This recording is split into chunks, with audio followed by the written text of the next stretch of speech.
Do you know who Mighty Mouse is? I didn't know until you guys told me like 30 minutes ago. He's a MMA fighter, you guys said, I think. This is a long video, but like it just looked too good not to watch. Like the topics just seem super good. The future of gaming, streaming culture, and wow, like what? Yes, we're watching this. Sit back, relax, and enjoy. To the very beginning of when you started to decide to stream. Straight up, I went to the dentist and they were like, yeah, it's gonna be like 50 grand to fix your teeth. And I said, yeah, I gotta make some more money. There's some people that 50 grand at the dentist? Is that real or is he getting scammed, boys? That's a lot of money. Jeez. have a great personality to play these rage-inducing games. For me, I don't, because I actually get mad. Oh, like, 15. Then it's like, okay, 15. well now I'm banning people in chat for calling me bad. Like, it's just a bad experience. What do you think of Conor McGregor? She's such an asshole. He's such an asshole. He's the perfect villain. Let's talk about this baldness situation. How did this come about? Was somebody just with you on in the chat? I can't go bald because I'm too skinny. Because you know what that looks like, right? If you're skinny and you're bald, it's like, oh man, that's just, yeah, it's just not gonna cut it. Dude, wait, Mighty Mouse is skinny and bald. Does he even realize what he's saying? Mighty Mouse is skinny and bald. Okay, anyway. Oh, it's Like, big look. time! World champion, Demetrius Johnson! You're listening to the Mighty Cast! Okay, yeah, he's jacked, but he's still lean. He's still lean. What's going on, ladies and gentlemen? Welcome back to another episode of the Mighty Cast. Now, ladies and gentlemen, Okay. you guys might not know this gentleman because this is a mixed martial arts channel, but I am a true fan of this gentleman and I'm a true gamer. It's my first passion. It would always be my passion. And this man has made me see the light on quitting World of Warcraft. Ladies and gentlemen, please help me welcome the great, powerful Asmon. Asmon, how you doing today, brother? Oh man, what an intro. Yeah, and that's basically, I guess, kind of what I did. And I remember I met you, ironically, at BlizzCon, though. And we just were talking about that before we started. We actually met randomly whenever I was getting ready to leave the last day. And you just walked in and you were like, hey, Asmon. I said, I know who that is. Oh my God. Yeah. And so thanks for having me on the show. Yeah, man.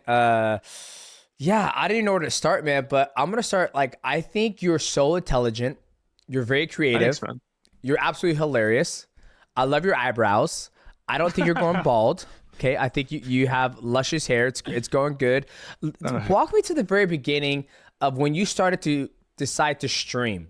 Right, because I've only been introduced to you via World of Warcraft when you would do the transmog, you know, the tournaments. We're gonna get to that because I think it's an amazing thing you do for the community.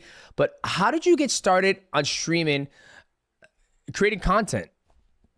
Well, I made YouTube videos in like 2014, Yeah, I and remember then that. straight up, I went to the dentist and they were like, yeah, it's going to be like 50 grand to fix your teeth. Dude, he said 50, not 15, chat. I'm pretty sure. I'm going to play one more time. Went to the dentist and they were like, yeah, it's going to be like 50 grand to fix. He said 50. I swear he says 50.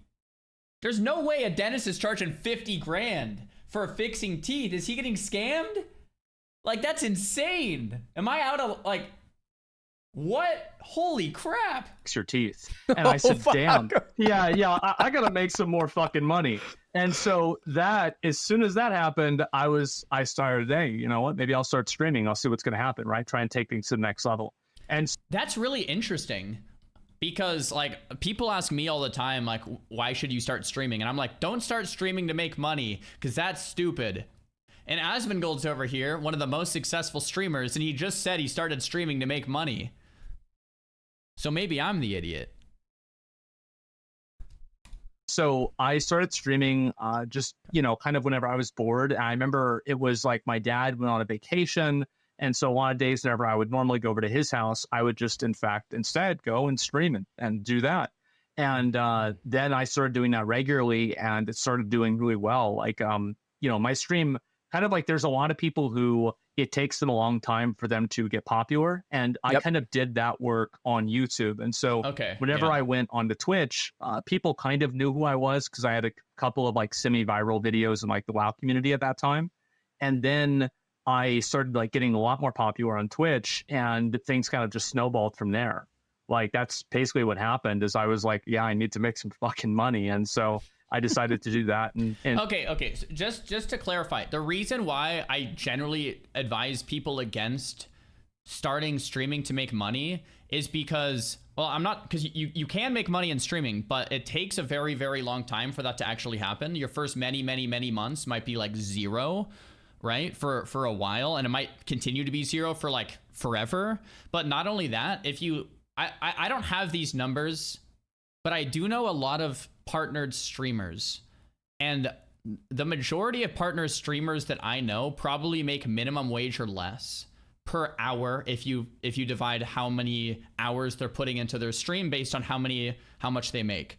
I won't name any names, but I know plenty of them, a lot of them, the majority, almost all of the partnered streamers I know make less than minimum wage. So in my eyes, it's like, if you want to make money, streaming is probably not good unless you love streaming. That's just what you want to do anyway. Then that's for you. So I'm really surprised to hear Asmongold say this. Once again, maybe I'm the idiot, right? And I think this t-shirt is from Lululemon. I think this is the 5-year tee from Lululemon. I'm almost certain. And Asmongold's camera is out of focus. A lot of things to say. Let's keep playing. On top of doing YouTube. So you start, every night. So you would start on YouTube, and then you went to stream the content, gaming content on Twitch. Typically, what I've been told is that typically when you stream on one, you don't want to stream on the other. That's what I've been told. And so it was opposite for you. You create your content on YouTube, and then you would stream on Twitch, and that brought the eyeballs from YouTube to Twitch. Well, you look at it as like it's a symbiotic relationship where like YouTube feeds into Twitch, and then Twitch also feeds into YouTube. So like I had already, and I was only making videos on YouTube. I did a couple of live streams on YouTube, but I just liked doing live streams on Twitch more. I thought it was just kind of a better system. And so I went over there. But YouTube live streaming now even is actually very good. But anyway, so I was streaming a lot on Twitch, and then those videos, like whenever my stream went from like getting like 10,000 or like 8,000 viewers, it went from like that to like 20 or 30,000, like really, really fast. Jeez, the way that crazy. happened was actually YouTube. Because like I had a lot of different random channels. Remember like Cat Danny and Daily Dose of Asmongold, like all those little channels. Well, they would just upload these videos, and they were really popular. And then people would start watching the live show as well. So I think that it's a bad idea maybe to like multi-stream at the same time. And I'm seeing evidence against that as well. So I think it really depends on a person and what kind of audience you have and like what your goals are as like a content creator. But I think for me, it was good to stream on Twitch and then have the videos converted and then have them put on YouTube. So people could like have the same experience, but like YouTube was a more curated experience. Yeah, that's what I do too. Yeah. Okay, yeah, because I streamed 9 years on Twitch, and for some reason, my channel would never grow. It just never did. And I was kind of like, I'll just play, World of Warcraft, Street Fighter 6, well, not Street Fighter 6, but Street Fighter, Escape from Tarkov, just, oh, it's a new game. You got to play the new game. And then once I finally stopped streaming on Twitch and switched over to YouTube full time, that's when I saw the growth of my channel. Where now, last time I streamed, I had like 600 viewers. And so people were like, oh, you got to stream back on Twitch. You gotta, go everywhere and stream. I was like, I don't see it. Because on Twitch, I always felt like Twitch was, I've seen people stream on there for years, and their channel solely has like 20 viewers, 15 viewers. I'm like, what the fuck? It's just not growing. So you're saying, it's a good symbiotic relationship to have both.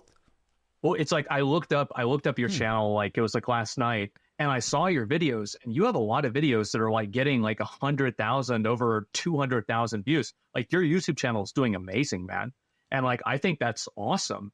And like, I think one of the reasons why it's harder to get an audience on Twitch is because people are looking for UFC videos on YouTube, but they're not necessarily looking for that type of content really as much on Twitch necessarily, right? Because YouTube, think about like there's like 1 billion people on YouTube, and there's like maybe 50 million people on Twitch. So it's just such a more small and narrow audience. So, and also you think about the way that like streams are aggregated, and like you look on your phone, you look on the desktop, streams are generally aggregated based off of viewer count. So like if you only have 100 viewers, you're probably going to stay there.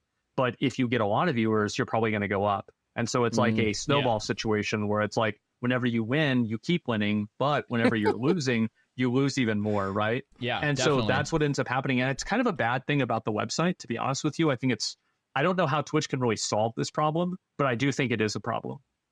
Gotcha. When you said you keep on winning, you're winning, and you keep on losing, like, fuck, man, I feel like I'm back in Vegas at the craps table. So like, I'm trying to win. I'm winning. I've had such a different experience. So like I've, I have a Twitch account, I have a YouTube account, Instagram, Twitter, X, whatever, TikTok, whatever. And for me, Twitch has been the easiest to grow on. Maybe it's just because I got lucky and I started Twitch in 2012. Like I started at the forefront, and since I've kind of always been here, I've been here for 12 years now. It's just continued to snowball on itself. But when I've tried to upload on other platforms, it does well and okay, but Twitch seems to always do the best. But yeah, maybe it's just because I've been here the longest. I've been on YouTube like 10 years, and there's been a good amount of growth there too. But yeah, interesting to hear the different perspectives. Well, that's the way people feel, right? And like streaming is like that because it's so random. It's like, oh, I wonder if today it's going to be good. And you have like, especially for like smaller content creators that don't really have any other form of income or anything. Like there's also like literal gambling. I hope somebody donates $50 today, right? And like, so yeah, I mean, but it's that simple, right? And there it is.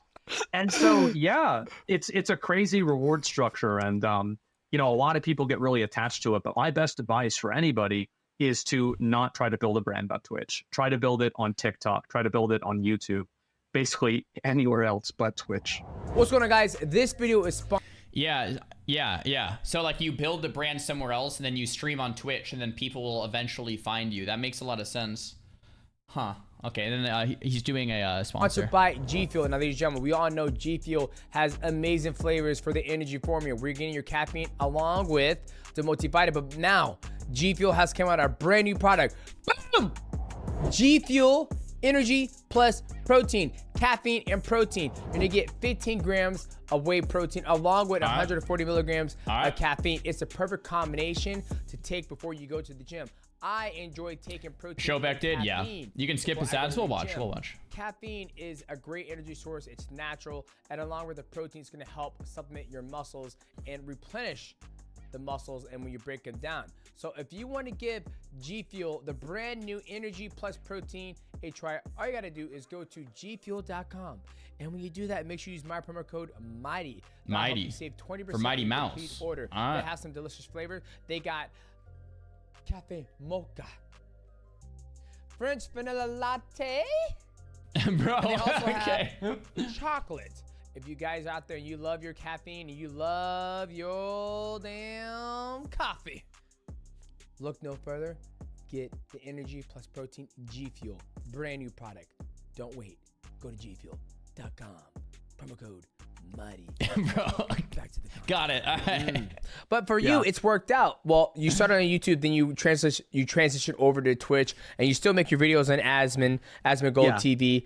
And for you, if it wasn't for the dentist, you probably wouldn't have done that. And you've been successful by doing what you did. Now you stream and create content full time, correct? Oh yeah, absolutely. I stream pretty much every single day. Damn. Every single day. And when you're streaming, I remember last time we were going to do this podcast, I think it was a week ago, but you started a new game. What game have you just started? Oh, I started playing Dragon's Dogma 1, and it was actually like really, have you played it before? I have not. I haven't either. So the second game is going to come out like really, really soon. I think it's on the 22nd it gets released. And I played the first one, and it was obviously kind of dated because it was from 10 years ago. But it was really astonishing to see like how actually very clean and well designed the game was in a lot of cases. And I wanted to play it leading up to the second game. Now, obviously, like playing it on stream, like there's games that are better and worse for stream content, just based off of like kind of like how much like backtracking do you have to do, like how much action is there in the game. And like Dragon's Dogma is definitely not like a stream game, but it's a great experience of a game. And I've been playing that a lot myself.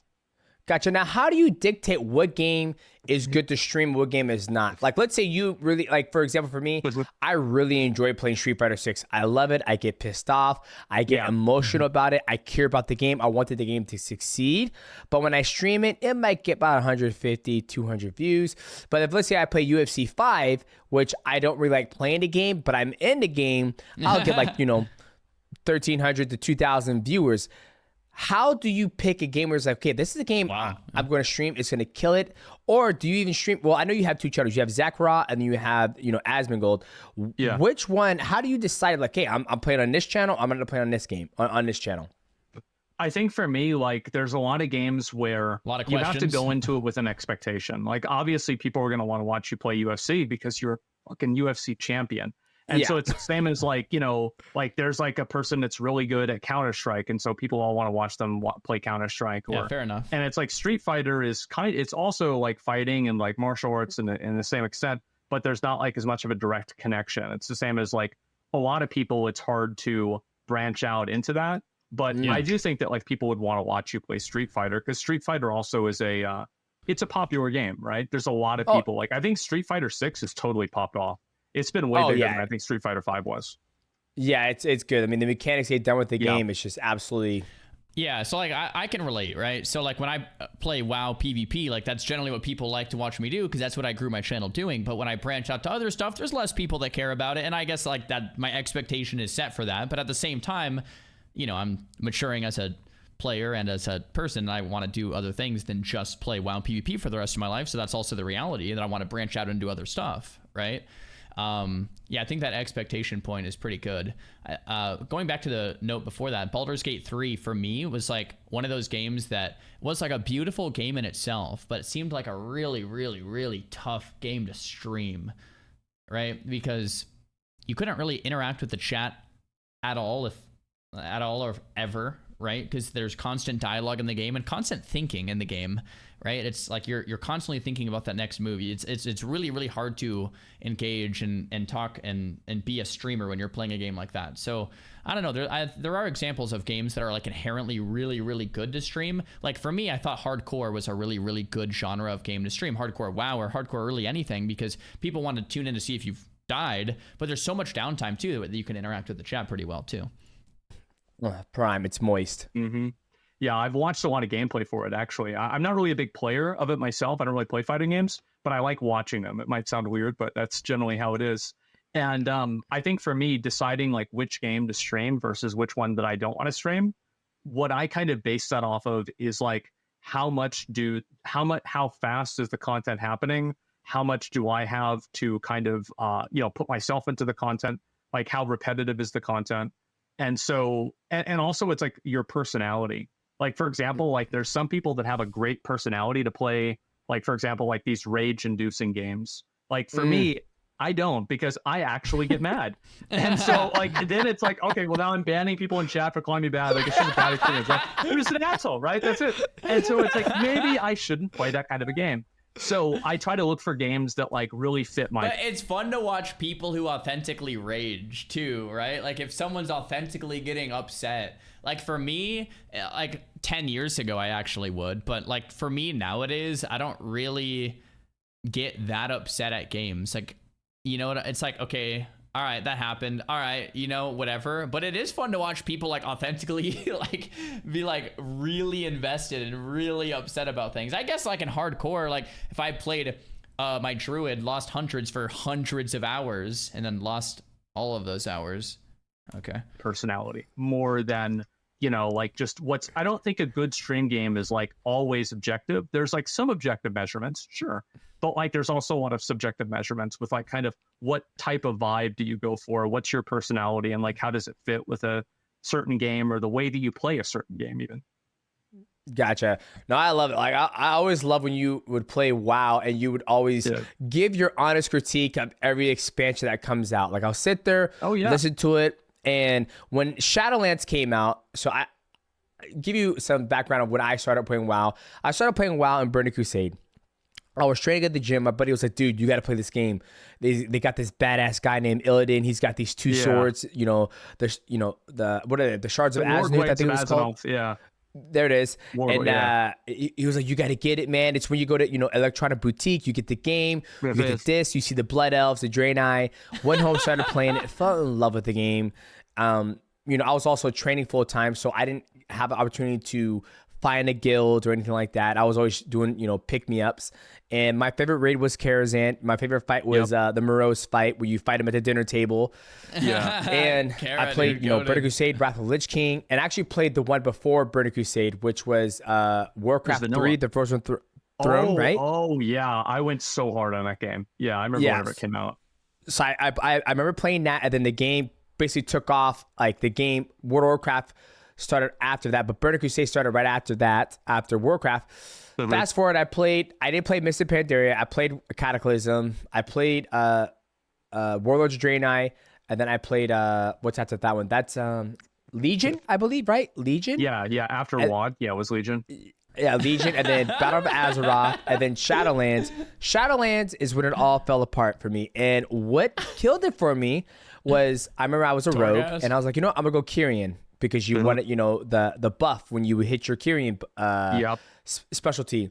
And then, the next patch, it's Sepsis. I forget what the Night Fae. It was that one. Yeah. Then after that, it was Vampirian. And then you did a video, and you're like, you know what?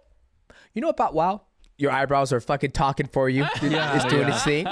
And then you're like, every time you make a decision, it's always wrong. You can't make a correct decision because let's say, this is how I want to play the character, but it's not right. It's not meta. And then next thing you know, nobody's going to want to play with you. Nobody's going to pick you up. They'll say you can't maximize your character. When you did that video, I was like, I'm done playing WoW. I was like, Asmon's right. Every decision I make, even though I think it's correct, it's absolutely wrong. That's what killed it for me. And you showed me the light, and now I haven't played WoW ever since, even though I do miss it. Bro, he quit because of that video. I wonder how many people quit because of that Asmon video in Shadowlands and then have never turned back. Like, bro, that's wild. I do think it was a good critique, right? And then Blizzard promptly changed that. You can change between Kyrian and Night Fae as many times as you wanted. So Blizzard actually saw that video, realized people were quitting, and changed it. But maybe it was a little too late. I miss it dearly because I missed the Burning Crusade. I missed the Wrath of the Lich King. Now I'm like, I just don't ever see myself playing again. Do you ever play Classic? So I did play Classic, and it cracked me up because I remember I was trying to do a mission, and we were all lined up to kill one guy. Like it was actually some we're like, we do the same thing.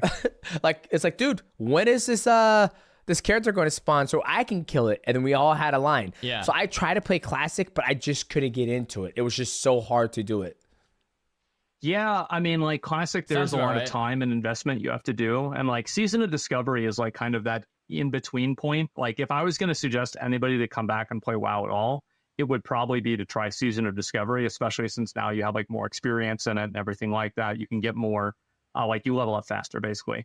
And it's a fun game, right? It definitely is. Like for me, I kind of felt the same way about Shadowlands, and it was like WoW for a long time like had this system where it was like they would always make you do the thing in a way that's not fun and then make the game fun later on. Or make it more rewarding. And it's like you kind of have to play the bad version for some arbitrary period of time and then find that you can actually, have them fix the game to where it's like functioning properly.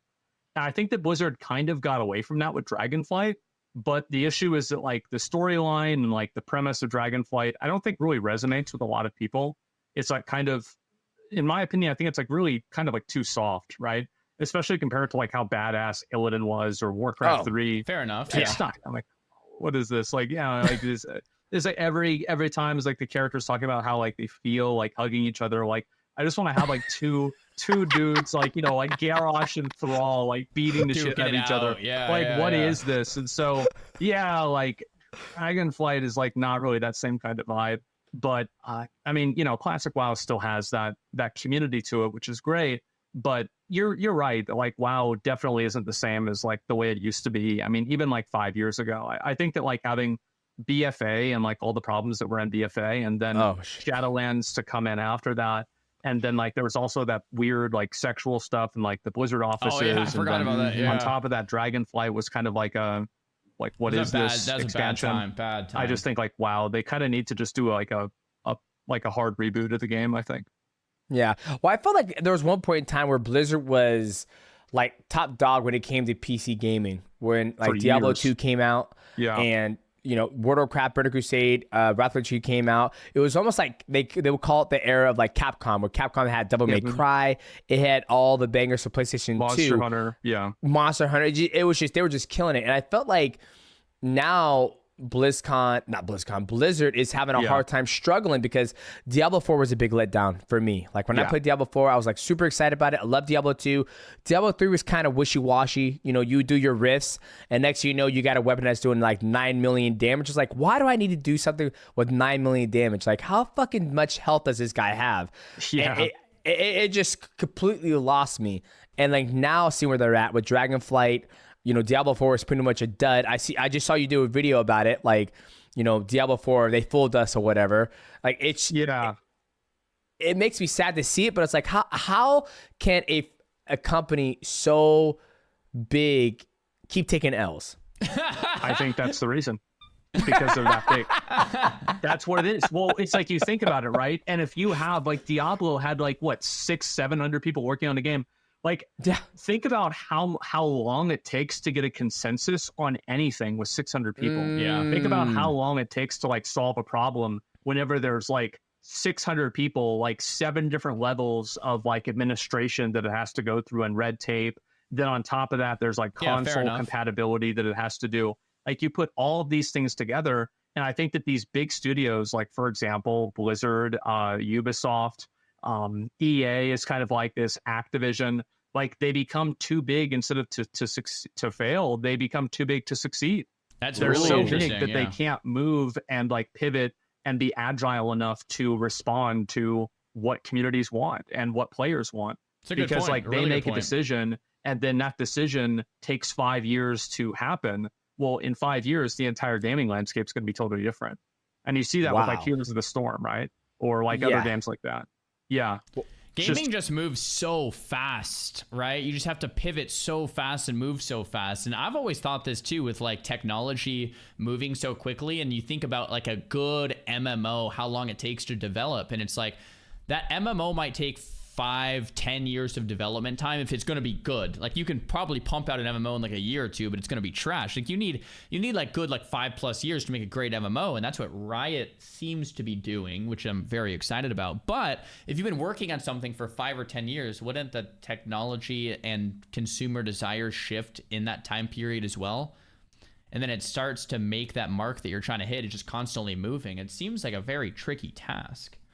Riot delayed though. Well, that's exactly what I'm saying, is they delayed because they wanted to actually put in 5 or 10 years to make something great versus put in 2 or 3 years and have a dud, right?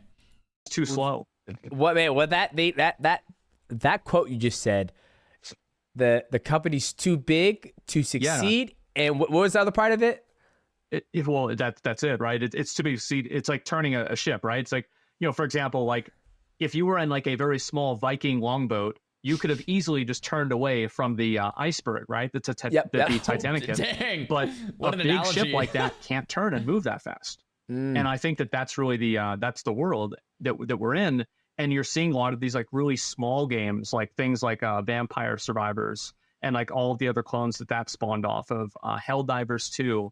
And you're seeing a lot of these games that are like really, really strong, kind of small slices of an experience, rather than being these like massive blockbuster games that, these companies invest over $100 million into, and nobody really cares about them. Like Suicide Squad, for example. It's like these games are supposed to be like, these huge live service games that are massive, and then nobody's playing them, right? Yeah, no, you're absolutely right. Like I just started playing Helldivers, and I started to enjoy it. And I think what's killed gaming, not gaming for me, I have to reprogram my brain, because I would play Escape from Tarkov, I would play Street Fighter 6, where when you play that game, there's a hard consequence if you die. Like if you die in Escape from Tarkov, you lose all your shit. It's like, well, it took me 30 minutes to get all my load up, make sure I have the right ammo. I die, I lose it all. When I play Street Fighter 6, if I lose my ranking, and I'm trying to get master. That way I can start climbing the rank. When I play Helldivers, I died. I'm like, oh, I just died. I just do it over again. I died. I just do it over again. And somebody says you're missing that endorphin release. You're searching for that consequence of dying or whatnot. Yeah.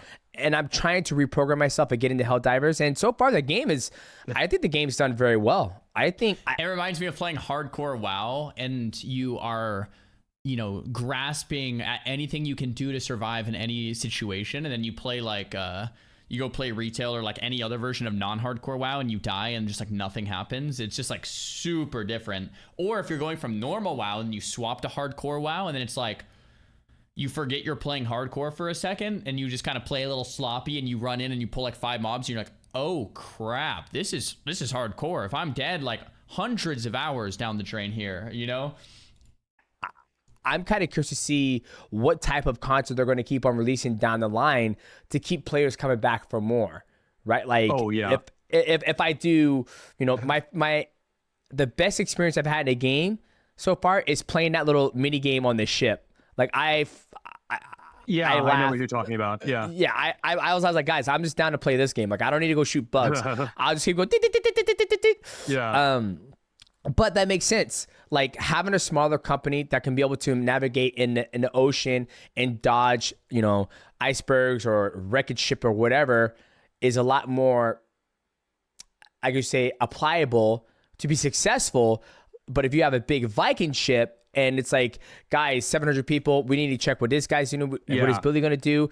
That makes sense. I never really looked at it that way. And that's kind of like eye-opening with anything, I feel like. Even in like, when you said that, I was thinking about myself. Yeah. Yeah. That's true. Well, I mean, Dune 2, that's super successful. People are giving that 9 out of 10 in the theaters. But that's 1 out of what? 10. Right? Like, Madam Web, right? Like that movie comes out, people don't. Yeah, right. And so it's like it's not going anywhere because like you're right, and like you do have those like super good AAA experiences that are like insane. Like we had Elden Ring, for example, because there are the times that the big, huge developer comes out with this amazing game and it's actually as good as people want it to be. Right? It does happen, but I think that also like.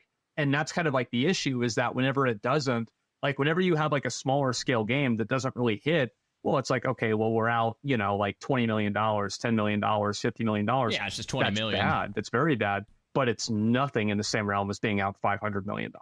Oh, especially whenever it's a live service game. So now you're committed to running this game indefinitely whenever you're losing money on it every single month. That makes sense. How come you haven't made a game? Like I sit here and I listen to you, how you articulate your words, how you look at different games and what's going to be a great game, what's a fun game to play. And sometimes when I listen to you, you're like, guys, Asmongold game, huh? Just make a fun game to play. People want to play games that are fun. And I sit here, I'm like, shit, well, how come Asmon hasn't made a goal? How come he hasn't made a game yet? Why haven't you got together with, your boys, the One True King, which we'll get to that later. How come you guys sound like, guys, we're going to make a fucking badass game? Why hasn't that happened?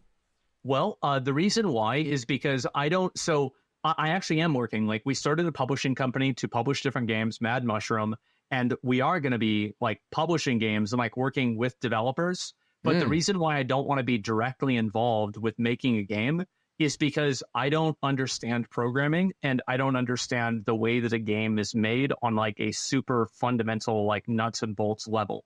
So like, I don't think that I can properly manage and give insight and be like, have you ever like worked a job where it was like your manager didn't know what the fuck they were doing? And then like, right.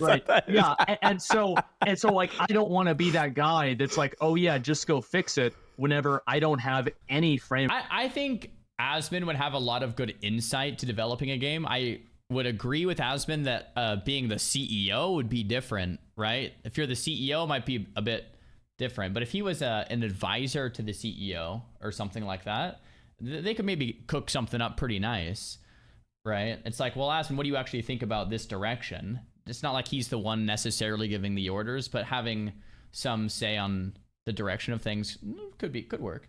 Of reference to understand like what that job really means. And so that's kind of the reason why I don't go and do that myself.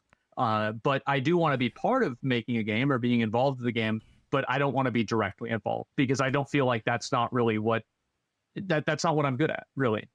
Like I don't have the education or experience in it. Gotcha. Hey, more power to you, because there's people out there who would, even though they don't have the education or the experience to do it, they would just do it anyways. I mean, shit, hell, that's probably half the staff at Blizzard, for all we fucking know. But I'm pretty sure it is. Jeez. Bro, I said bro. A lot of people, like, all right. A lot of people that work at Blizzard are people that have been playing Blizzard games for the last 10, 15 years. And they're now getting older and they realize they need to make money. And they're like, crap, I need to apply for a job. Where should I work? And the first thing is like, I should work at Blizzard because I've been doing nothing except playing WoW my whole life. So a lot of people that work at Blizzard now are you guys, right? So like, I find it funny when the community hates on the people that work at Blizzard when it's literally the people that are playing the games. And then a lot of the people that actually made Blizzard have retired at this point. Now, I'm not necessarily defending them, yet clearly they're making a lot of wrong decisions, but like it is the people, it's you guys. It's the people that have played WoW their whole lives. It's those guys that are now working at Blizzard.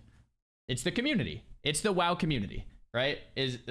Like for like most of the people that I know that work at Blizzard are people that have played WoW their whole lives, or everyone I know that works at Blizzard is. So yeah. I sit here, I'm like, God, like each time you would do a review in a game and you sit there, you play it through, you start from the very beginning, you go through, you play 3 hours of it, and you give an honest review. And I'm like, God, I feel like he can make a really good game. You give honest criticism and critiques of games, and you also listen to what the community, like when I was going through this whole thing, you're like, guys, Blizzard, we didn't ask for this fucking amulet to level up. Like, nobody asked for this. So with the whole, like, nobody asked for this thing, there is two sides to that. If you're a game developer and you develop something that nobody asked for and it sucks, it's a massive L. It's the biggest L ever. It's awful because no one asked for it and it sucked. But if you're a game developer and you develop something that nobody asked for and it ends up being a home run, it owns. As a consumer, you're like, dude, I didn't even know I wanted this, and it's great. Like, then it's just like even better because then the consumer's mind is blown. It's like, I didn't even know I needed this, and now this is amazing, right? That's hard to do though, right? So it's like a super high risk, high reward thing. But when people criticize game developers for not doing what people asked for, nobody asked for this, I find that as a kind of a cop-out statement. It's like, well, nobody asked for Blizzard to make WoW in the first place. People wanted Warcraft 4. And then we had World of Warcraft come out and it blew everyone's damn minds. Right? So it's like, you do want game devs to create something that you don't even know you want yet. Like Apple with the iPhone. Right? It's like, we didn't even, like when it first came out, it's like, what the heck is that? And it's like, oh crap. It just changed everything. The downside is if you miss hard, man. You miss hard. Why are you doing it? But I just feel like you would be very successful in making a game, and I respect the fact that you don't have the education to do it. Well, I mean, I can't wait to see what you guys come up with, even though you're not, the director of creating the game, you're involved in it. So I'd love to see, because I'm sure when you're going through making yes or no's, you're probably like, guys, that's fucking stupid. Like, let's change that. I've done that many times. Yeah. See, that's what I'm talking about, right? Yeah. Like that's where things get done. And since you guys are on a small Viking ship, you're able to navigate that sea very well. Well, it's also, I really appreciate it. Thank you. And I think for me, you're totally right. Like, it's going to take a long time for us to get to the point to where we're publishing something that's of the scope and the scale of like World of Warcraft or like Diablo 4 or Helldivers 2. Like that's like a huge stretch goal. I couldn't even imagine doing something like that right now. But the way that you get there is by doing little ones and then building yourself up to it. Like, Blizzard's first game wasn't World of Warcraft either. So It takes a lot of time to be able to get to that position and experience too. And, like, do I trust myself to manage something like that with little to no experience right now? No, I don't. And so like, I want to, further educate myself and gain experience in the field and then effectively level up to that point to where I can maybe do that one day. Gotcha. No, I love it. I can't wait to Yeah. see it, man. I'm a big fan. I can't wait to try one of the games you guys produce. Now let's talk about the one true king. Listen. Okay, let's talk about this. What made you guys want to do this? I remember the intro video. You guys dropped the trailer. You guys were all about the bonfire. It's you and your boys. You know, no marshmallows are being roasted. You guys got all these swords. I was looking for a Star Wars battle of the swords. What made you guys come together and create this this organization? Well, I think that a lot of the reasons, so like for me, I was invited to join another org. And then I thought to myself, like, okay, I could go do this, or I could just start my own thing and just do my own org. And it was kind of a really big idea at the time. This was like 2018, late 2019. And the reason why I decided to do it is because I thought to myself, like, this is a way to kind of like future proof and, you know, add context to like my career in a way that is going to last a lot longer than being a streamer. Because like at the time, That's smart. I had That's only really been smart. a popular streamer content creator for maybe like 2 years at that point. And so even probably not even that long. And so like there's streamers, like it's kind of weird for me to think about, because whenever I first like started hitting 20 and 30,000 viewers regularly, almost every single person that was also doing that isn't doing that now, right? There's like a huge amount of like turnover. And it's That is one of the hardest parts, and I'm not going to say about streaming. That's one of the harder parts about being in the entertainment industry, period, right? If you are a musician, you come out with a hit song, you're on top of the world, everyone thinks you're awesome, and then you spend the rest of your career trying to make another hit, and you know, some people do and some people don't. But like no matter what, like there's very few musicians that stay on top over decades. Right? Very few, right? And it's like you usually kind of have your moment in the spotlight and then you're old news, right? Same thing with maybe like a movie star, musician, a podcast, like anyone kind of in the entertainment space deals with that same issue.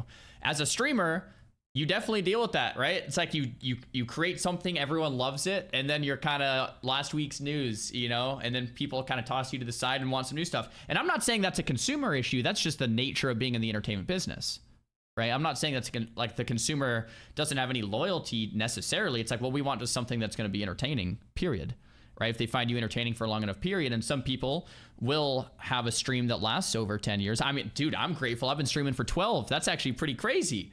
But you know, that is definitely one of the difficulties. So I think it's smart Asmon hedged his bets with creating OTK. it took me a long time to kind of like get over the anxiety of that. And even sometimes now, like it'll stress me out, like, oh, it's like I think I should work harder and do this, right? Or whatever. Yeah, it does, right? And like, but that's a good thing, because that means that you want to keep improving, you keep getting better, right? And so I'm not even complaining about it at all. I think it's good. Like the moment whenever you stop thinking that, that's the problem. Right. Yeah. And so I did that, and then I got together with like SFan, and then I knew Tips, and then like we brought in Mizkif as well. And then like I started talking to Nick pretty much right away as well. And we thought this was a good idea for us to like do events and make content together, but at the same time, like actually be able to have like a system that supports it, and we can monetize it in a way that's like that's possible. Because back then, like there were a few types of like content orgs, like offline TV, and you know, FaZe was kind of like this, and 100 Thieves was also kind of like this. But we wanted to go completely, like we had like one esports team that we supported for a while, but then we just decided that wasn't really the direction that we wanted to go in as like an org. And so we kind of like moved past that. But before then, we weren't really entirely sure how the org was going to go.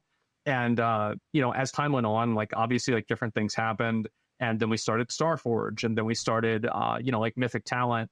And so we kind of found different ways to be creative outside of streaming as well, with like making different types of content and leveraging like our audiences and, you know, our experience with connecting with audiences, with selling different types of things, and kind of bringing different things to like customers' attention, and, you know, try to create like a better product that, you know, like really doesn't exist in a lot of cases, or didn't exist in a lot of cases before then. That's crazy when you mentioned that, like how you have the anxiety, you know, you're streaming at 30,000 viewers, and then next, you know, you might have 15,000 viewers. Yeah. And that's the hardest thing I feel when it comes to being a full-time streamer, is you're relying on entertaining people, and Mm-hmm. when you entertain them, you're hoping they subscribe. You know, you're hoping they keep on subscribing throughout the year, so that's your your monthly income. Your money, But yeah. you've always lived from Listen. my perspective of you when I watch your videos and when you go outside, you do your your talks. You live a very simple life. You even did a video Yeah. on it. That was a good video. That you That was live a a really simple good video. life. So for me, it's like you gotta have enough money to, if you wanted to stop streaming today. You know, I heard you used to work at the IRS, so I'm sure you're very good at paying your tax. I'm sure you're very good at, maximize your 401k, your SEP IRA, your S corporation, whatever you got going on. If you wanted to stop streaming today, you probably don't have to work ever again. No, I'm never going to quit working though, because I Yeah. like doing it. Yeah, that's a good point. Yeah. You want to, if you quit working and then you don't do anything else, what usually ends up happening is you get depressed in a couple of years, right? Because you have to have some type of aim, some type of goal. You got to provide some type of value to someone or something so you have some type of enjoyment and satisfaction doing it. Because if you don't do that, then it's like, give it a few years and see how you feel, right? Leo Tolstoy has a really good book on this. He was a writer who wrote War and Peace in the mid 1800s and from Russia, and he had like a really successful book, War and Peace, and he had money and fame and women and anything he wanted, but he was kind of just not really working or doing anything, and he was just kind of living there, and he wanted to kill himself, incredibly depressed. And that was one of the things that he talked about, is working and providing some type of value is what made you like get up in the morning, right? And yeah, I'm glad Asmon just instantly knows that. It's like, yeah, no, you want something, you want some aim, some goal, or else that's a real quick trip to depression. Yeah. And that's I why like doing it. It's great. Yeah, and like when I hear you have anxiety, I'm like, man, you're good. You could always continue to work, but if nobody shows up, you're like, I'm still gonna keep on doing it. That's why I tell my producer, I'm like, dude, as long as we keep making great content and content that we're passionate about, right? We can't always search for the best story, or right now Mike Tyson versus Jake Paul is about to happen on Netflix. I'm like, Jesus fucking Christ. He goes, what do you think? Should we do a video? And I was like, we'll do video down the road. We don't have to Who do you capture. think is going to win? Oh God. Oh man. Mike Tyson should win, but let's be honest, he's almost 60 years old. Jake Paul's a young guy, 28, 29. Guy, yeah. It's gonna come down to Mike Tyson's chin, and how is his body gonna respond to getting in a fight with a 30-year-old man?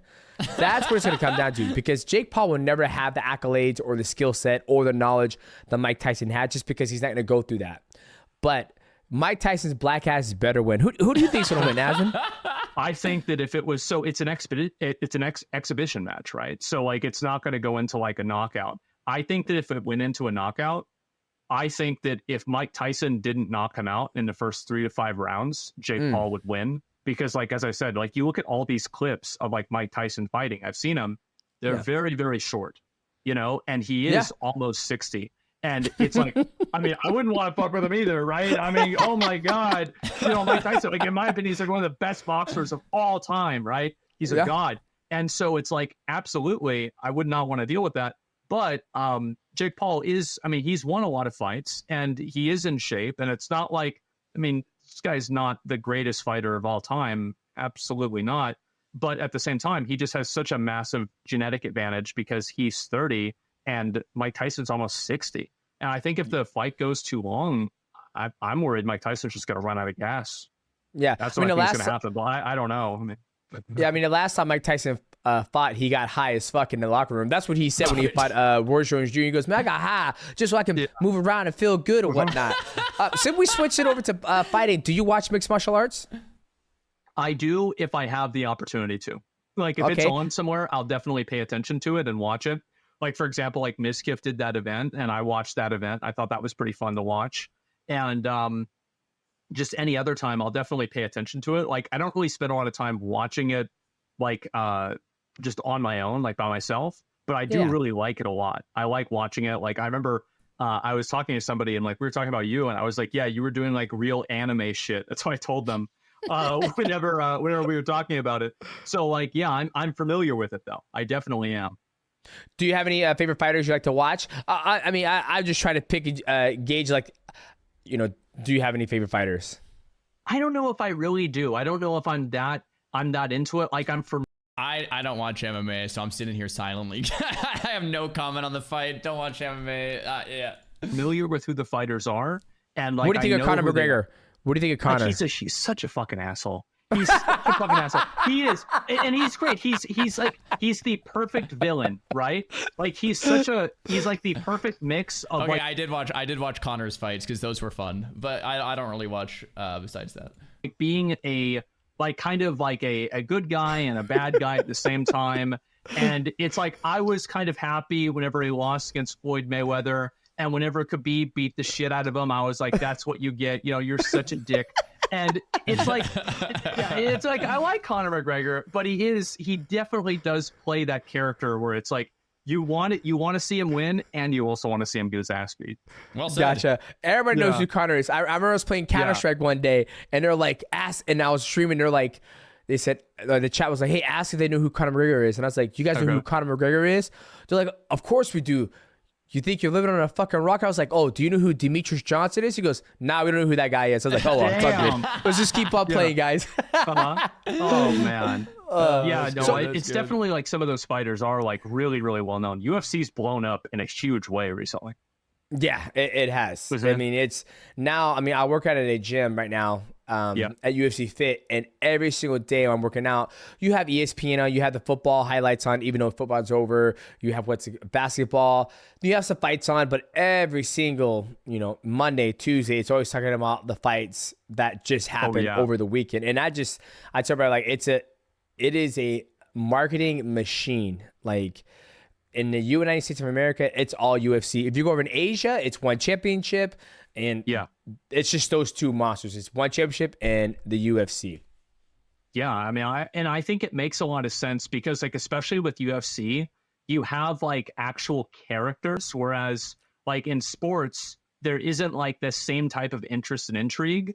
Like with a lot of times, like, I mean, you have like, for example, I'm trying to remember who it was, the guy that played with Michael Jordan.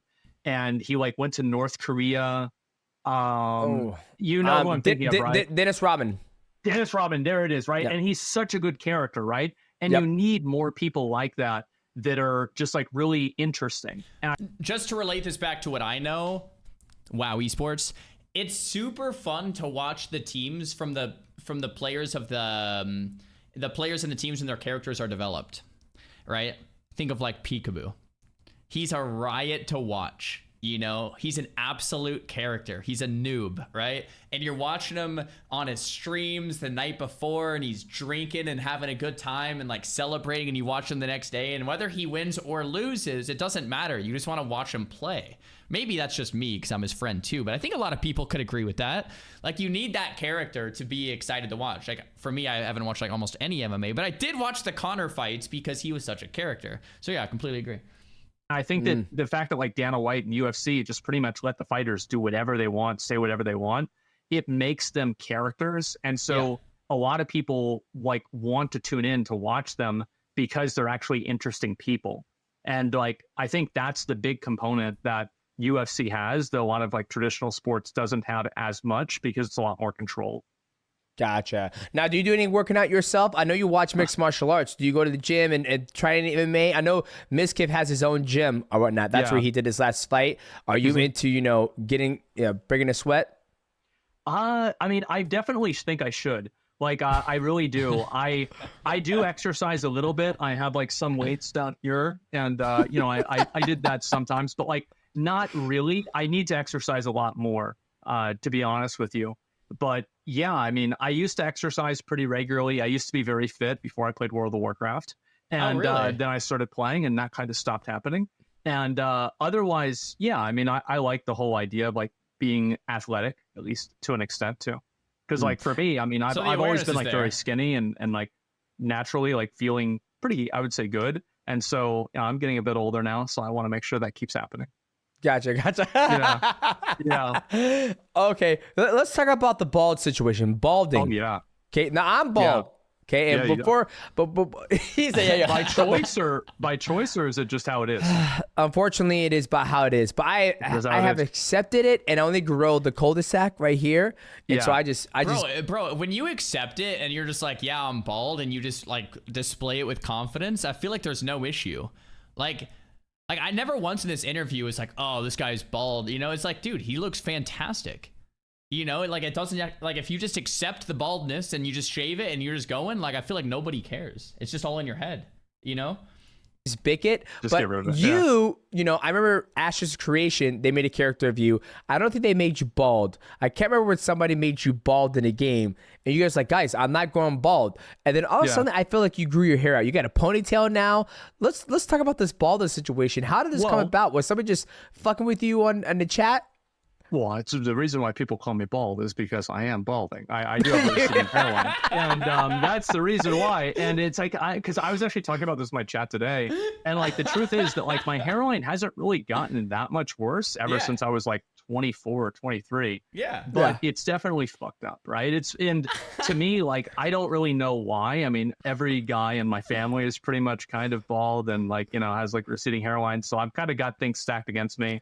I thought about, like, I told everybody I would at least go in for, like, there was like a charity thing that I did. And I said, like, for a charity goal, I will go in and get at least a hair transplant consultation, right? I'll, like, I'll record it and talk to them and just, like, get, see what they say, right? It'll be kind of embarrassing for me, but, that's part of the show, right? Yeah. And so, yeah, I mean, I would definitely, like, for me, I can't go bald because I'm too skinny. So like if I went, but I mean, because you know what that looks like, right? It's like if you're a bald guy and you're in shape, you're a big dude. Like look at me, like Jeff Bezos, fucking massive now, and he's bald and he looks awesome, like The Rock. So start lifting weights and then shave the head bald. It's a 2-for-1, Asmon. It's a 2-for-damn-1. It's a clear path to victory here. All right, you lift the dumbbells, you shave the bald hair. Oh, looking good. Even you. And so that looks great, but it's like if you're skinny and you're bald, it's like, oh man, that's just it's just not gonna cut it. So well, I mean, you can always get on TRT, and then all you gotta do is go to Turkey and get a consultation in Turkey, and you just they'll take care of you, man. Yeah, I mean that's what might have to happen, man. I might have to take a quick trip over to Turkey and just solve the problem. But I don't know what I'm gonna do yet, honestly, because I like having hair, and like even if I want to shave my head or whatever, I like the option of being able to have hair. But I usually change my. His reaction when Asmon goes, "I want the option to have hair," Dimitri's just like hairstyle pretty regularly, at least a little bit. But recently, I've just had to change it to different ways that obscure the fact that I'm balding. Gotcha. Well, I can't wait to see what we do next. I think it's about that time you're about to change your hairstyle. If I'm following you're changing up soon. Yeah, it might definitely happen pretty soon. What game are you looking forward to coming out? Obviously, Ashes of Creation is a big game I see you doing a lot of content on, but I don't know when that's coming out. What in the near future are you looking forward to coming out? Obviously, Elden Ring, Shadow of the Elder Tree is coming out. Yeah. What other games are you looking forward to? Right now, I'm really excited about playing Dragon's Dogma 2, and I'm super excited about that game. And then... When was this recorded? Dragon's Dogma 2? This was released 1 day ago. Maybe it was recorded a few months ago then. Interesting. Okay. Because I don't think Asmon played much Dragon's Dogma 2, right? So, yeah. After that, like, I'm sure that, like, Cataclysm will come out. I might play that for a while. And then afterwards... Did Asmon play any Kata either? Dude, I had such high... I don't know, man. I've been loving Kata, but I feel like I'm the only one, man. Unreal. So yeah, Elden Ring, Shadow of the Erd Tree is like a really, really big one. That was good. And after that, maybe, hopefully an Ashes of Creation beta or like an alpha that people can actually play in. Because I've been keeping up with the game for a long time, and it's been great, but I'd like to see actually and play it myself. Why Dragon Dogma 2? Why are you excited to play that game? Like I've seen parts of 1. I never really got into it, but why are you so excited to play number 2? Because Dragon's Dogma and Dragon's Dogma 2 is the first game that I feel like has ever encapsulated my favorite movie of all time, Lord of the Rings, Fellowship of the Ring, where it's actually like you and adventurers Interesting. going out on an adventure together. And the immersion feels like they're not like just simply NPCs. They are, of course, but they behave like normal people and they act in ways that are dynamic that make the content more interesting. And I think that the idea of going out on an adventure with other people, Dragon's Dogma creates that narrative in a lot of we watched this video of like the recipe, not even the recipe, but the timing that Blizzard hit for WoW to really take off, and especially for 90s kids. And it's like, well, why was that the right timing? And Lord of the Rings was mentioned as like, well, a lot of the kids that played WoW watched Lord of the Rings growing up, and now all of a sudden there's an MMO that you can be Legolas, not really, but you could be like an elf hunter, night elf hunter, or whatever. And it's like, oh, okay, I could be a warrior. I can be a dwarf warrior. I can be Gimli, or, you know, I can actually be a mage and kind of embody that. And I didn't really think about Dragon's Dogma necessarily in that way, because I haven't played Dragon's Dogma 1. I was going to play Dragon's Dogma 2, but the timing was a bit off. There was another game that came out. But certainly, like, being able to embody things that you see in pop culture in a video game is like a massive deal, especially if the timing is right. ways even better than some MMOs do. And so that's what I found to be like very interesting about it, because I know a lot of other games that try to do that, but it just doesn't really happen. Now, is it a multiplayer game or is it a single player game? Single player game. That's the thing. Even even number 2 is? Yeah, it's single player. Unfortunately, I'd like if it was multiplayer, but you know, it is what it is. Gotcha. Because I figured when you were talking like that, I felt like you go on adventure with your buddies. That's one of the things I always felt like Elden Ring was kind of missing. Like, exactly. Even Dark Souls 1, 2, 3, Bloodborne. It's like, man, how dope would it be? It's like, hey, Asmon's going to be, a healer, or not a healer, but you're going to be a mage. I'm going to be a samurai. Joe Buddy is going to be this person. We're going to start at level 1 and we're going to grind like 30 hours together. Mm-hmm. Nobody could play without us. Almost like if you take the same thing with World of Warcraft and you put it in Elden Ring, where it's like, hey, you have a. I mean, I don't know. I don't think every game needs to be multiplayer. I don't think every game needs to be an MMO. I don't think every game needs to be online. I don't think every game needs those options. I think co-op is great, and I think, correct me if I'm wrong, but I think I was watching a stream the other day of someone playing Shadow of the Erdtree co-op. Is that an option now? I mean, I know you can use summons and stuff like that. Maybe co-op's a thing now too. But I don't know. I don't know if it's correct thinking to want to assume that every game has to have the same appeal, right? There's like a real appeal to single player games that is lost in multiplayer games. Now, that's coming from someone who's played multiplayer, like online games, like my entire life. So I probably prefer those as well. But having played some single player games recently, I played Fallout 4 playthrough a couple weeks ago on stream. I played Elden Ring, obviously, like last week or 2 weeks ago on stream as well. Trying to think of other single player experiences, and they're really great experiences in a different way. And a great example, I guess, is Fallout. You have the Fallout MMO. What's it called? Fallout something. Someone in chat knows. You have the Fallout MMO. 69. No, 76. Yeah. Okay. You got me with the 69, bro. You got me. Fallout 76, and like most people call it like not as successful as the other Bethesda Fallout games, like in the series, like Fallout 4, Fallout 3, and Fallout New Vegas are considered like better Fallout experiences, and they're single player. So I don't know. I think it's an oversimplification to say that a game is better because it has multiplayer access. I think there are different appeals. Massive city, you could do trades. Almost, what was that fucking game that it was New World? Almost like New World, but make it more better graphics, I think. Give the person more options to have combat, I would say. Yeah. Like, I feel like if they can make like New World and Elden Ring, and then have Elden Ring and New World get married, and then one of those two has an affair with World of Warcraft, I think you have the perfect game. Oh, man. I mean, that would be a pretty really hoping that's going to be Ashes of Creation. I'm going to be honest. Like, there's that. And there's also, there's like Arcade 2 that's coming out. Throne and Liberty is coming out, but that's kind of already known because it was in Korea. It's got like pay to win shit in it. It's probably not going to be that great of a game, but it'll be something to do. And yeah, like I think that a lot of people, like you look at a lot of these like isekai anime things, and every single one of them is a person being transported into an MMO. It's because people want to have that experience. They want to have that shared world that they're, you know, fighting with like some sort of concerted effort, and there's like politics to it, and, you know, intrigue and everything in between. So people want that. It's just that every single game in some way or another ends up sabotaging itself. Like it either makes itself pay to win, or the design of the game is like such a waste of time. And it's like, oh, you have to do this like New World. Like you had all these different places where you were storing the same ingredients of things, and you had to go travel and move them around. It's just so annoying, right?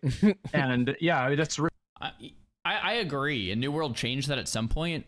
Just to play devil's advocate, I do agree with that point, and they changed it. But just to play devil's advocate, I think there is intentional game design that is encumbering and hindersome, which makes games feel realistic and meaningful, right? And I think Classic WoW encapsulates this pretty well. It's like, well, there's intentional fatigue or intentional slowdowns in the game design. It's like, well, you have to run across the world, and it's like, well, that's annoying. It's like, well, yeah, but it's also nice in the sense that now you have to consider these options of like, okay, well, if I'm going to run across the world, maybe I'll stop here, and then along my journey stopping there, maybe I'll run into someone and have a conversation, and like it really creates the gameplay, right? And I think the developers in Amazon Studios, and they're developing New World, have that same thought and that same concept of like, okay, in New World, if I can only store all of my stuff in one town, then it is going to make me have some type of intentional design about where I want to actually store each item. And that means I have to travel to other cities and like be intentional about where I place things. And I think their idea about this intentional storage was an intentional design that didn't really work out in theory, because people were just like, this is just annoying. I want to craft, and it's just annoying. Anyway, I think it just goes a bit deeper than that. So I wanted to give it a little bit more context. Yeah, intentional friction. That's a good word. Really what it was. And so it's like, yeah, what is this? Like, why are you doing this? Like, like, it's the same thing with WoW. It's like, why are you, like with BFA, for example, like corruptions were great, but you like getting them was awful. And it's like, you see these developers for these MMOs, especially, just like intentionally making the game worse. And I don't know how to address. I mean, intentionally making the game worse, I think, is an overstatement. I think they're trying to make the game good, but mistakes happen along the way. So it's like you have to course correct. And the problem with Blizzard, and Asmongold said that earlier, is they're so big, it's hard to course correct. I don't think there's anyone intentionally making the game bad. Like, I don't know, maybe I'm naive. I don't think that's the case. They want to make money, so they want people to subscribe, so they want a good game. But like, yeah, I don't think that's the case, but I think they do make mistakes, and then they take a long time to fix them, and then they do, and it's like, well, too little, too late, kind of a thing, right? That's that. You know, what do you do there? I have no idea. See, I'm shocked. Like nobody's ever gave you an opportunity to come on. Like if I was Blizzard, I'm like, Asmongold thinks he's so fucking smart. Come here, Asma. We're gonna give you a fucking 6-figure salary, and you're gonna fix this fucking game. We're gonna give you a year to see if you can fix it. I'm shocked nobody has ever given you the opportunity to come on and be on the board and help fix their games. Like Ashes of Creation. I'm shocked. I'm like, hey, Asmon, can we come here, test the game? I want your brutal, honest opinion about what can make this game better at the stage it's at right now. Nobody's ever gave you the opportunity. Well, I mean, like, number one, there's no way that Blizzard would offer anybody a 6-figure salary. But number one, yeah. Number two, I do think that, like, yeah, you're definitely right that, like, it would be nice to help and work on a game. But, like, honestly, I'll do it for free. I just want to play a fun game. Like, that's all there is to me for it. Like, I'm not worried about, like, getting paid or making money off of this particularly. Like, I just want to play a fun game, and, you know, I'll always give my insight into, like, what I think that, you know, a developer should do. And I think that a lot of developers do listen, you know, and, like, you'll see a lot of changes that get made in the game because of, like, community feedback, whether it's me or somebody else or... So here's the tricky thing that, like, I feel like less people talk about, but it's just the truth from the dev side of things, at least the way I see it. There's a common criticism of, well, the devs don't listen. And it's like, fair enough, maybe they don't. But if you look a little bit deeper and you think, okay, I'm a dev, who do I listen to? everyone is shouting different things at me. And all of the top players are still shouting different things at me. Now, if I do one decision of one player, all of the other people will yell at me saying I didn't follow their instructions, didn't listen to their decision. And it's like, if I choose the other guy's decision and go that route, then I'm going to get yelled at from everyone else. I've always thought being a game developer or being a community manager would be the worst job ever. It's like similar to being like a politician. Like, people are just gonna hate you, man. Like, even if you're out there with the best intentions, trying to do the best thing, people are gonna rip you to damn shreds because their whole life and their whole identity is online, and you do one misstep and you're done, man. And then like you really try to fix it and it's a little late and like you're still done, man. And then you try to be like, okay, well maybe person A had it instead of person B, and then you go to that, and then person A actually likes you for a second, the person B is pissed off. It's just like, dude, no thank you. No thank you. No amount of money for that, man. Sounds like a terrible position to be in. A lose-lose, in fact. But I think people don't have enough grace for game developers like that, right? It's like, yeah, they mess up, but man, what a tough position to be in. Anybody else. I think it's very common, actually, which is a good thing. You're seeing more games that actually like are actively listening to communities. And, you know, like with Ashes of Creation, like I don't really like telling them, like, the developer has like their own vision for like what they want the product or the content to be. And I think that they should adhere to that vision. But I also think that in order to adhere to that vision, they have to fully understand sometimes what the consequences of that vision can be. And so like there are negative versions or negative like aspects of like certain types of content. And I wish that more people was able to kind of see those negative aspects as well. And that's why some of the videos that I do, it's not like, oh, the developers have to do this, but it's like, if the developers don't do this, this is how it's going to affect the game. This is what's going to happen. Gotcha. And where do you think you get that insight from? Do you think you get that insight from, or that perspective from? Do you think you get that from just playing so many games? Because, you know, you're playing, I mean, you played Helldivers, you played Dragon's Dogma 1, you're getting ready for number 2. Like, where do you feel like you get that edge, as you call it? Like, I think that one part of it is that I just listen to what people tell me. I listen to what people say. And like, you have people that are saying like, hey, we don't like this. This is a bad thing. And I think about it and I look at it logically, like, okay, how does this actually work? How is this fitting into the gameplay? And is it really fun, or is it something that's just added in for no reason? And I think what ends up happening is that you have a lot of types of content that get added into a game, and it's just put in there, and the developers kind of get you know, they dig in and they're like, this is our position, this is the way we want to make the game. And a lot of times it happens in a way that's very reactionary. It's not something that's like about how to make the game better. It's like about them trying to preserve like this thing that they really want players to do. And so the way that I figure out things that are like good or bad is like, I'm a very lazy guy in a lot of ways. And so because I'm so lazy, I think about what would a lazy person do, and then it gives you a lot of insight. It does, because lazy ass people are the ones that make the metas. They're the ones like, how can you put in the least amount of effort in a video game and still succeed? And that's going to be the YouTube video that's the most popular, because that's what people want to be able to do. So I think yeah, I don't know. I think Asmongold seems to like the grind of like classic WoW, or how things used to be, with putting in more effort instead of just giving everything handed out. But then he simultaneously says he wants to reward lazy behavior. Like, I don't necessarily think that's the solution to an MMO, is rewarding lazy behavior. I think it's a short-term solution that's going to end up with people feeling burnt out and quit, because it's like, okay, I kind of got everything and now I'm just going to quit because I didn't really work for it, right? But he might have just been more kind of messing around. Going back to the game developer point, though, I think it's a really good and hard thing to do as a game developer, to say no. And you might be like, what the heck are you talking about, Czar? But for a game developer to have a vision of what they want to create, and then if one person, it's kind of like getting one guide on the internet, right? It's like having one person say, you should do this, and having the confidence and the vision to say, no, I'm not doing that. Specifically not. I'm doing this instead. right? And the example I always give, it's a stupid example, but it works, so I'll say it again, is like if you're working at Lululemon, which by the way, I'm pretty sure Demetrius' shirt is from Lululemon, the 5-year tee, I'm pretty certain. If you're working at Lululemon and a customer comes in and it's like, will you sell me a suit? Like there's a level of specialization needed to make a great suit. And if you're at Lululemon, working at Lululemon, the best thing you could probably say is no, like go next door to Men's Warehouse. We sell activewear. We sell athletic wear, right? And we're going to do this great. So it's not your job to just say yes to everyone. It's your job to pick a vision, decide what you want to do and do it well, and then say no to the people that want something different than that, because that's going to move your focus. I read a really great book from Greg McKeown called Essentialism a few years back.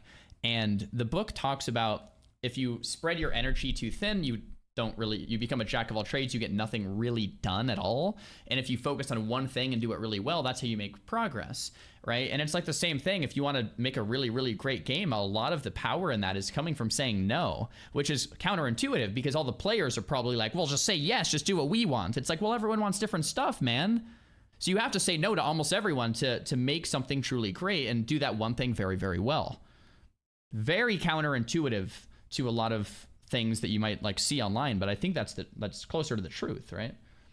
Really, this is the reason. And like also like I don't have any sort of like crazy like divine insight into video games, but what I do have is that I have the ability to like listen and look at what people are saying and then react to that and respond to it and then be like, hey, I think they're right about this and this is accurate and this isn't. And I think that's what the development studio needs a lot more for. A lot more of. Gotcha. When you said lazy people, I was thinking I was driving to the gym the other day with my son, and he goes, "Dad, why are people homeless?" And I go, "'Cause they're fucking lazy." Yeah, perfect. Yeah, there you go. Yeah, just no other explanation. Yeah, they're just like. I think it's deeper than that, right? Like there's people that have been dealt some bad hands, and there's people that are also lazy too. But like, I don't know. I would say it's an overgeneralization to just say that for everyone, right? Like we got to employ a little bit of empathy here. Yeah. Lazy. It's like, oh, okay, yeah, there it is. No. Yeah. That was one of them, and I told him other situations, Okay, like yeah. some people get sick, they fall into drugs, Right, da. But my first honest reaction was like they're fucking lazy because Babs are fucking lazy. Yeah. I mean, people. I had a friend. He was running drugs. He was like, man, I'm gonna get 15K a pop, da. And next you know, he goes to jail and he gets out. He goes, all right, I'm gonna do this right.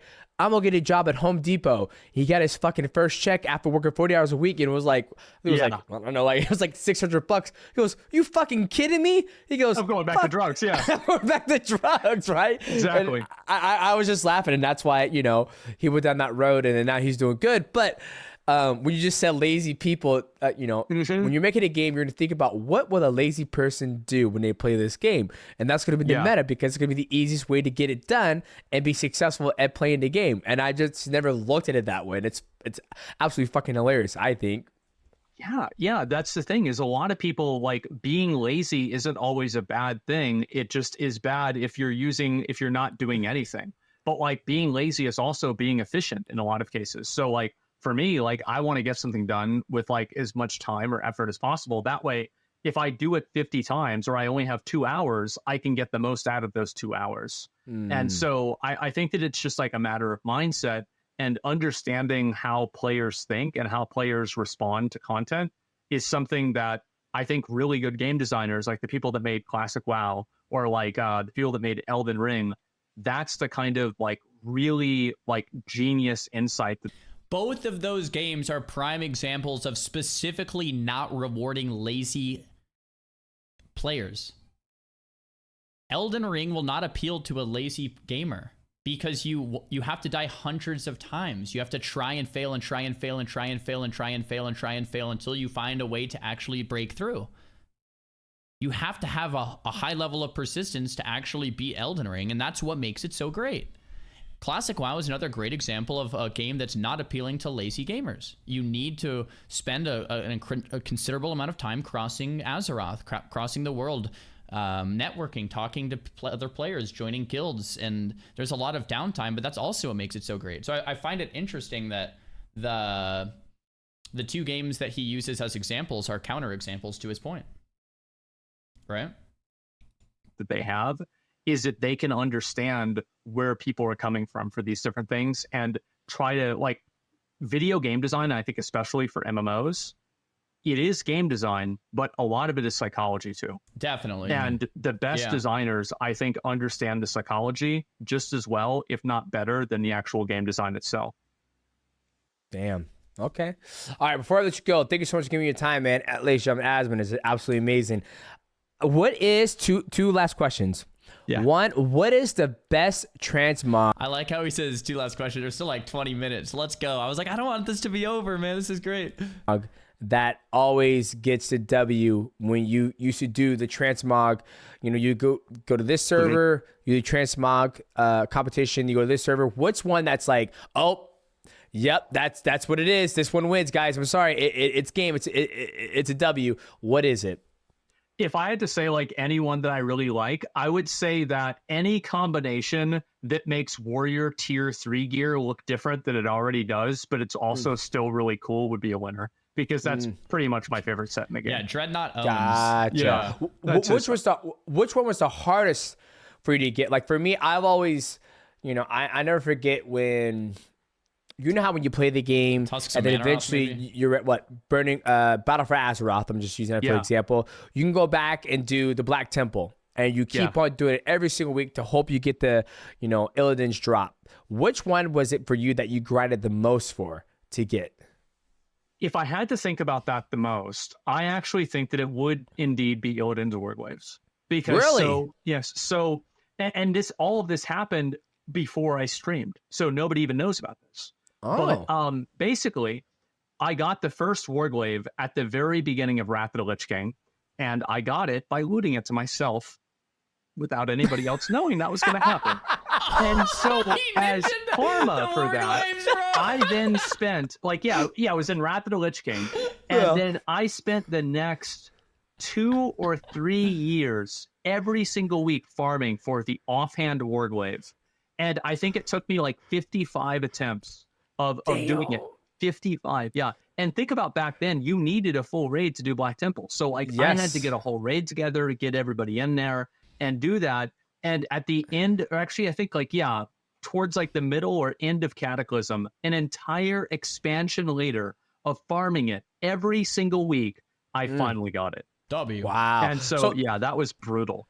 So chat, for the viewers, I said chat. For the viewers who don't understand how World of Warcraft works is that you have a main raid and you go in there and you have, I think it's 20 or 25 or was it? Well, back then it was 25.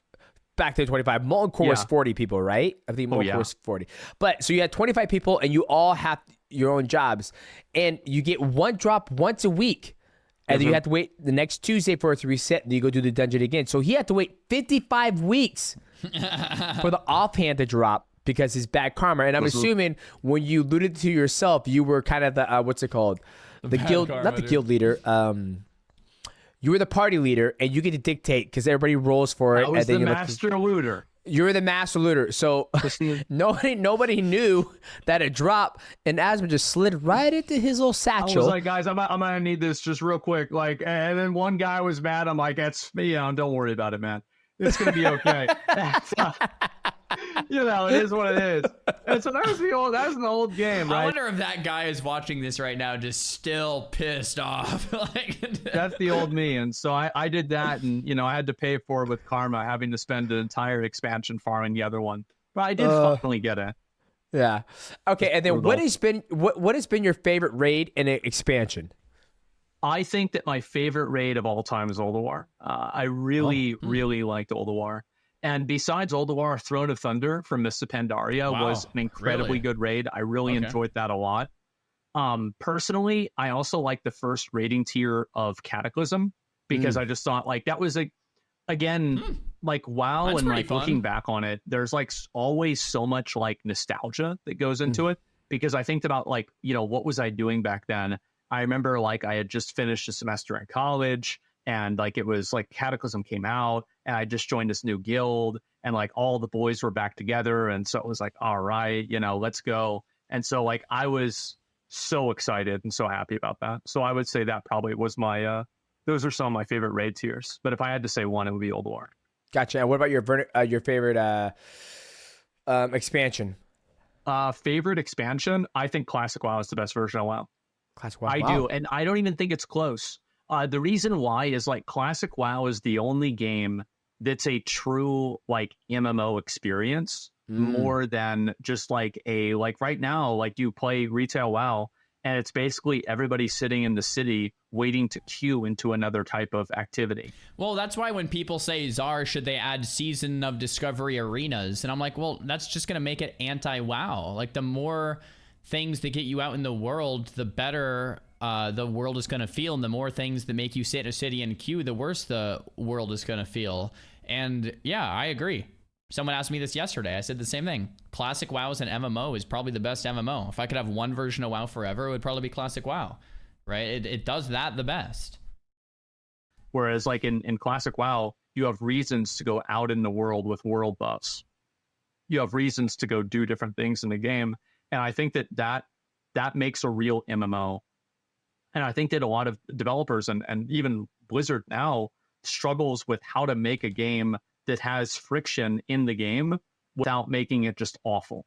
Because like you want to have friction and you want to have tension and a little bit of like texture to different problems the game has. Like not really problems, but like challenges the game has.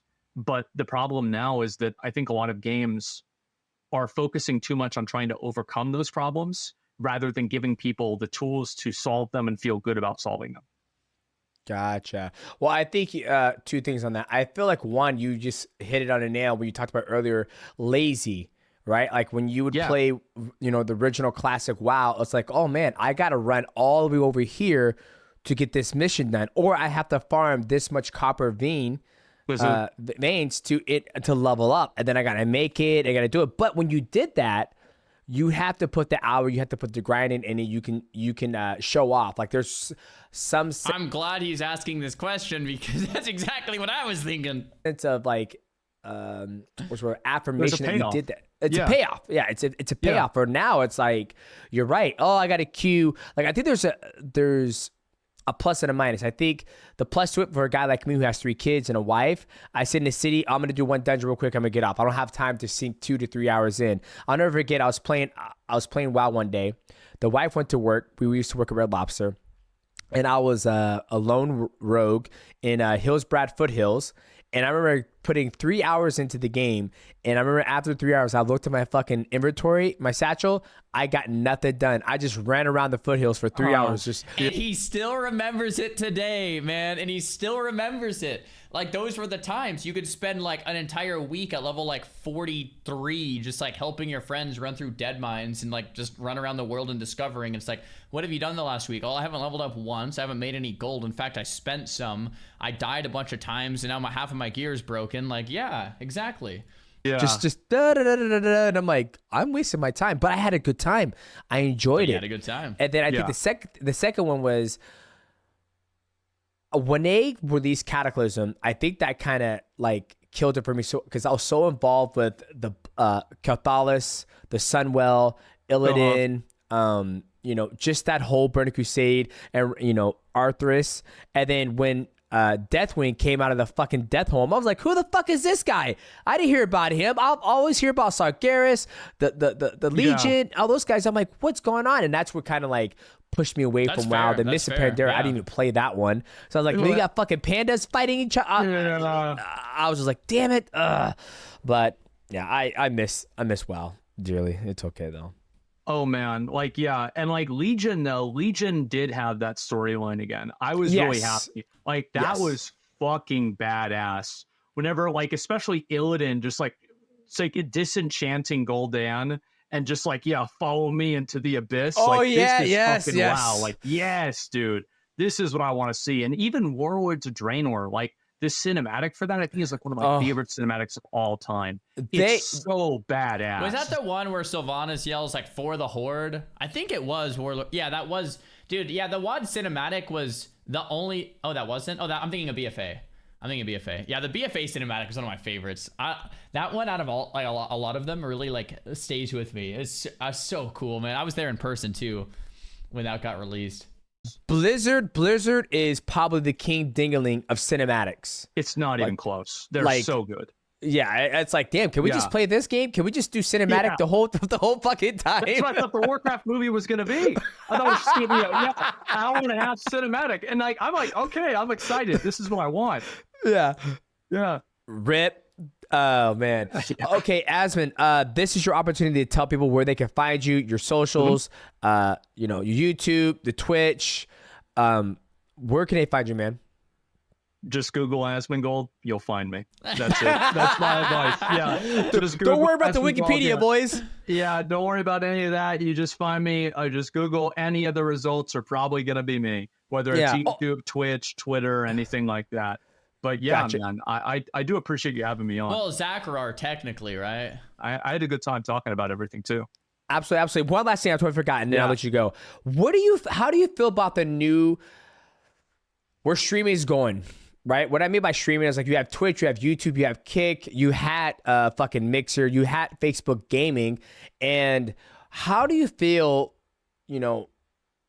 the landscape is for streaming, right? Because some people would say like, Kick is a Twitch killer because they're offering, content creators 90% instead of what Twitch is now at 50-50 or 70-30. YouTube's at 70-30.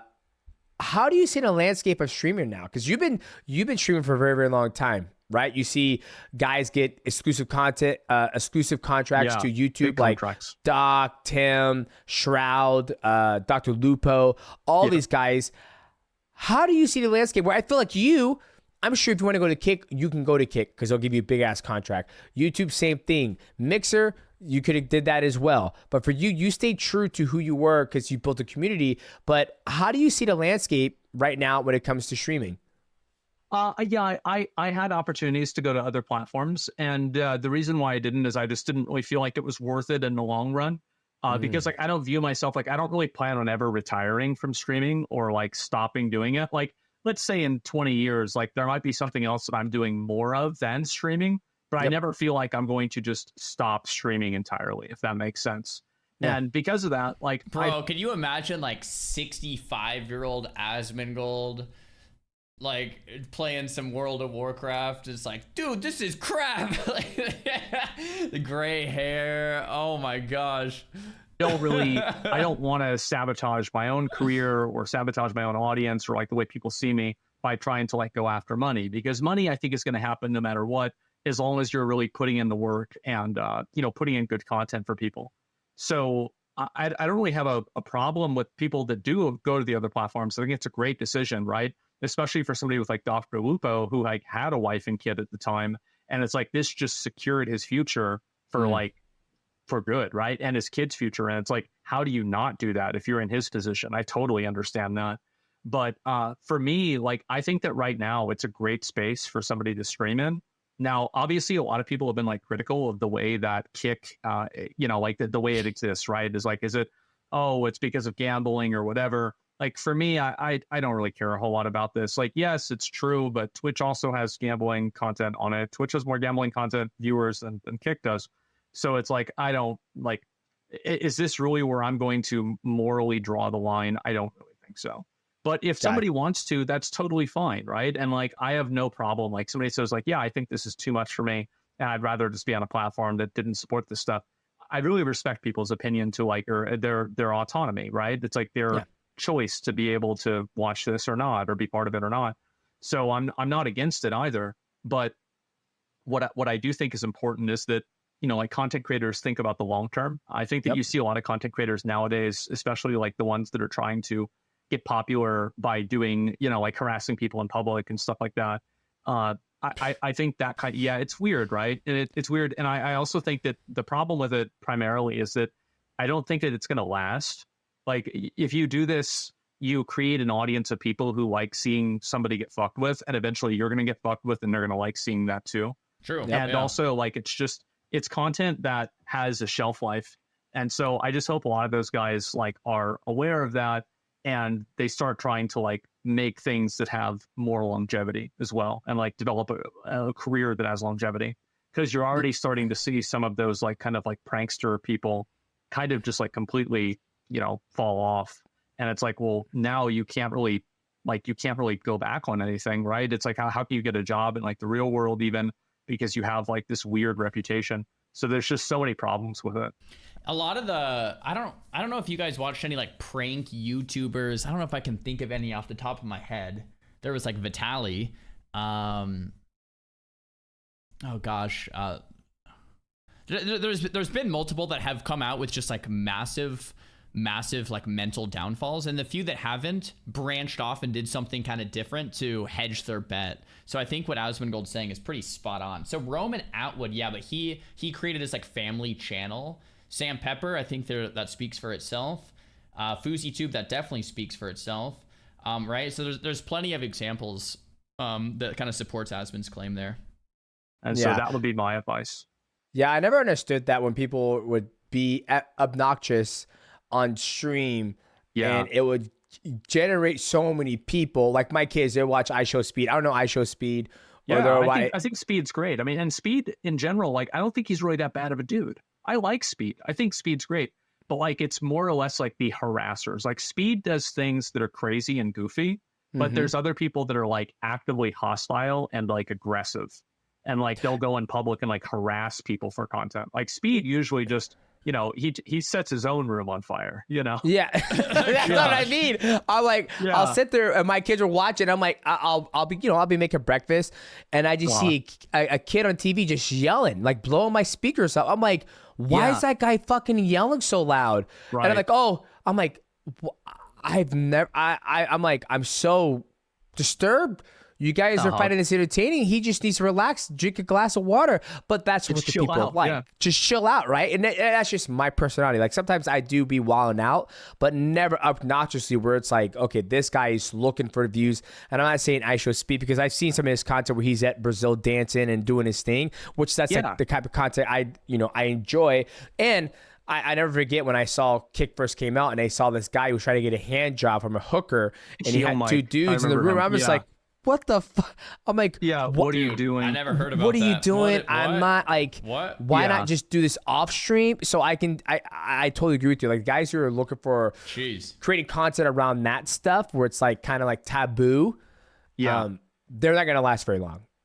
No, I don't think so. And like a lot of those guys, like there's definitely a shelf life to it. And like with Speed, I think that as Speed gets older, like obviously he'll probably do less of the yelling content in general. And really, I mean, Speed's a really young guy. And so like he's making content for other young guys. And like we're not as much young guys anymore. So it's like it doesn't necessarily relate to us as much. And so I don't have a problem with Speed's content at all. I think it's great because like that's what young guys want to see. And I remember whenever I liked content that was like that, whenever I was a kid, and now there's other kids that are into it as well. I think that the only problem is whenever you have content that is so like toxic in nature that it becomes like you're never really going to be able to like it escalates so fast that it naturally has a very, very short shelf life of interest, because people that watch that kind of stuff always like seeing the ante upped and upped and upped.